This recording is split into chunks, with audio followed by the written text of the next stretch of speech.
பயப்பட மறவர் வருவார், மறவருக்கு பயப்பட அகமுடி வருவார். இது முக்குளத்தூர் ஒற்றுமை.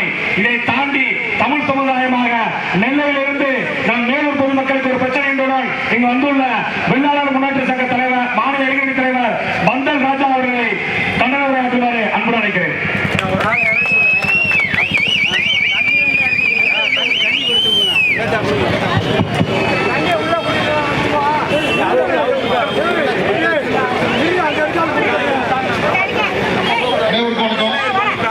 இன்னைக்கு இங்க நம்ம கூடியிருக்கிற விஷயம் எதற்காகனா, தொடர்ச்சியாக நம்மளுடைய முக்குளத்தோர் சமுதாயத்தின் மீது மட்டும் ஒரு வன்மத்தோட ஊடகங்களும் அரசியல்வாதிகளும் நம்ம மேல ஒரு பழி போட்டுட்டே இருக்காங்க. நான் இங்க வந்து நிக்கிறது ஒட்டுமொத்த வெள்ளாளர்களின் பெருநிதியாக உங்களுக்கு ஆதரவு மட்டும் இல்ல, என்னுடைய கப்பல் கொடி மாமாமச்சருக்கு ஒரு பிரச்சனை நான் வந்து நிற்பேன். உங்களுக்கு எந்த ஒரு சூழ்நிலையிலும் பந்தாட்டத்தை மட்டும் இல்ல, இந்த வெள்ளாளர் சமுதாயம் வந்து நிற்கும் என்ற ஒரே காரணத்துக்காக நான் வந்து நிற்கிறேன். ஏன்னா தென் மாவட்டத்தில் பல கொலைகள் நடக்கு. இதுல பட்டியல் சமூகத்தை சார்ந்த ஒரு இளைஞன் பாதிக்கப்பட்டால் கொலை நடந்துச்சுன்னா அவன் மீது எவ்வளவு கொலை வழக்கு இருந்தாலும் அதற்கு ஒரு பட்டம் ஆணவ கொலை ஜாதி வெறிகள் நம்பிட்டாங்க. இப்ப இறந்து போன தம்பி ராம்பிரசாத் வந்து எந்தவித குற்ற வழக்கும் அவன் மீது கிடையாது. அவங்க அப்பா வந்து முன்னாள் ஊர் சேர்மன், இன்னைக்கு இருக்கிற கவுன்சிலர் கூட எத்தனை கோடி சம்பாதிச்சுக்க உங்களுக்கு தெரியும். ஆனா அந்த காலத்துல இந்த நாட்டுக்காக இந்த ஊருக்காக உழைத்த முன்னாள் சேர்மனோட பையன் இன்னைக்கும் தினக்கூலியாக வேலை பார்த்து கொண்டு இருக்கிறான். படுகொலை செய்யப்பட்டவன் வந்து ராம்பிரசாத் எந்தவித குற்ற வழக்கும் இல்லாத ஒரு அப்பாவி என்பதை இந்த அரசாங்கம் புரிந்து கொள்ள வேண்டும். நம்மளை பார்த்து கொண்டிருக்கின்ற இந்த ஊடகம் புரிந்து கொள்ள வேண்டும். ஆனா இதே ஒரு பட்டியல் சமூகத்தை சார்ந்த ஏதோ ஒரு இளைஞன் அவன் மீது 4 கொலை வழக்கு இருக்கும், 5 கொலைக்கு வழக்கு இருக்கும். அவனெல்லாம் தேவையை வச்சிருவாங்க. அவன் இறந்தா 10 லட்சம் கொடுப்பாங்க, வீட்டுக்கு ஒரு அரசு வேலை கொடுப்பாங்க. இங்க இருக்கக்கூடிய முக்கியத்தோட அந்த சமுதாயம் அவன் கூட இருக்க இளைஞரை கூட்டிட்டு போய் வழக்கை உழைப்பாங்க. ஆனால் இங்கு ராம்பிரசாத் வழக்கில் என்ன நடந்திருக்குது எனக்கு தெரிந்து ஒரு 4 பேரை கைது பண்ணியிருக்காங்கன்னு நினைக்கிறேன். சமூகம் தமிழ் குடிகள் நாம் ஒன்றாக சேர்ந்தவர் மட்டும்தான் இதற்கு நம்ம முற்றுப்புள்ளி வைக்க முடியும். நிறைய பேர் இன்னைக்கு இங்க சொல்லிட்டு இருக்கான் சமூக நீதி சமூக நீதி. சமூக நீதினா என்ன? எந்த சமுதாயம் பாதிக்கப்பட்டாலும் ஒரே கண்ணத்தோடு பார்க்கணும், ஒரே நீதி வழங்க வேண்டும், பாரபட்சம் பார்க்கவே கூடாது. அதுதான் சமூக நீதி. பட்டியல் சமூகம் பாதிக்கப்பட்டால் மட்டும் சிஎம் வருவது, கணவனக்கா வருவது, ஊடகங்கள் பேசுறது, இதுக்குன்னு நிறைய யூடியூப் சேனல் மீடியா சென்னையில பரபரப்பா பேசிட்டு இருக்காங்க.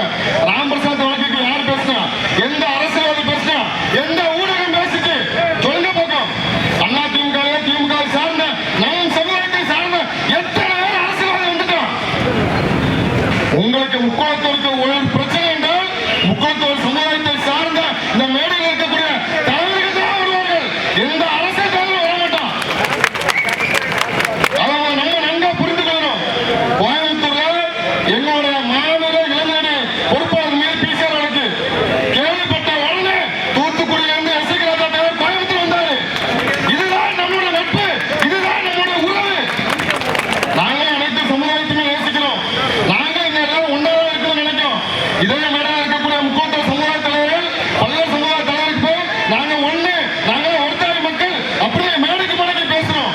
நாங்க யாருமே பிரித்து பார்க்கல, நாங்க யாருமே வெறுக்க நடக்கல, நாங்க உயர்வு தாழ்வு பார்க்கல.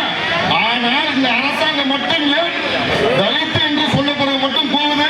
ஏன் மற்ற பட்டியல் இல்லாத சமுதாயம், பட்டியல் இல்லாத இளைஞர்கள் பாதிக்கப்பட்டால் ஏன் செவிடாக இருக்கிற இந்த அரசாங்கம்? அதுதான் என்னோட ஆதரவு.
உங்களுக்கு உண்டான பாதுகாப்பை உருவாக்கக்கூடியவங்க.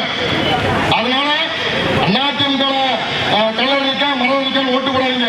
நம்ம சமூகத்துக்கு நமக்கு பிரச்சனைக்கு நம்ம வீட்டில் நடந்த துக்கத்துக்கு எந்த தலைவர் வந்தாலும் அந்த தலைவருக்கு சப்போர்ட் பண்ணு. அப்பதான் நாளைக்கு ஒரு பிரச்சனை உங்களை தேடி வருவாங்க. எனக்கு முன்னாடி பேச அருமை சகோதரர் செய்து போட்டுருந்தாங்க ராம்பு தேவர். இதே மாதிரி நம்ம கூட்டம் கூடணும் கலைஞம். இன்னைக்கு வரை ஏதாவது விடை கிடைச்சதா, தீர்வு கிடைச்சதா? கிடையாது. இதே வேலூர்ல மட்டும் இல்ல, தென் மாவட்டத்தில் எத்தனையோ பிசிஆர் வழக்கு, எத்தனையோ நம்முடைய இளைஞர்கள் வேலை காணலியா இருக்கு. இந்த பிசிஆர் வழக்குனால நம்ம வீட்டு நம்ம கிட்ட கடன் கேட்காங்க, நம்ம வேலை கட்டு வராங்க. நம்ம ஏதாவது ஒண்ணு சொல்லி வச்சா உடனே சாதிப்பார் சொல்லி திட்டான். எப்படி உண்மையா நம்ம மாமா அமைச்சர் தான் பழகிட்டு இருப்போம். நம்ம வீட்டுல ஒருத்தனா நம்ம நல்ல ஒரு பண்டிகை அமைச்சுனா நம்ம ட்ரெஸ் வாங்கி கொடுத்து நல்லதுக்கு அவங்க குழந்தைகளுக்கு எல்லாம் வாங்கி கொடுத்து தான் பழக்கம். ஆனா அவனுக்கு பிடிக்கலன்னா உடனே சாதி பேர் சொல்லி திட்டா பிசிஆர் வழக்கு.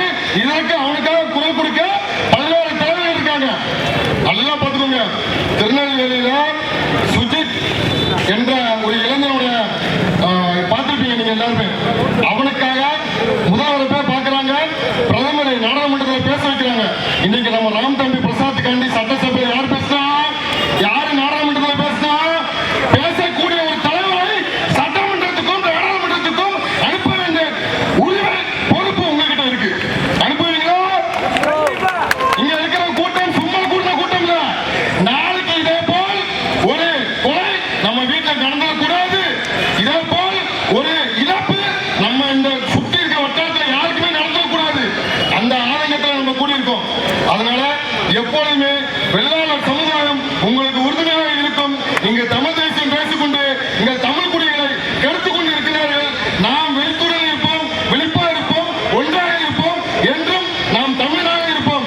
அனைத்து சமூகத்தையும் நேசிக்கிறோம். ஆனா எங்கள் சமுதாயம் பாதிக்கப்படும் போது நாங்கள் அப்படிலாம் நேசிக்க முடியாது. எங்க சமுதாயத்தை பாதுகாக்க வேண்டிய கட்டாயம் எங்களுக்கு இருக்கு என்பதை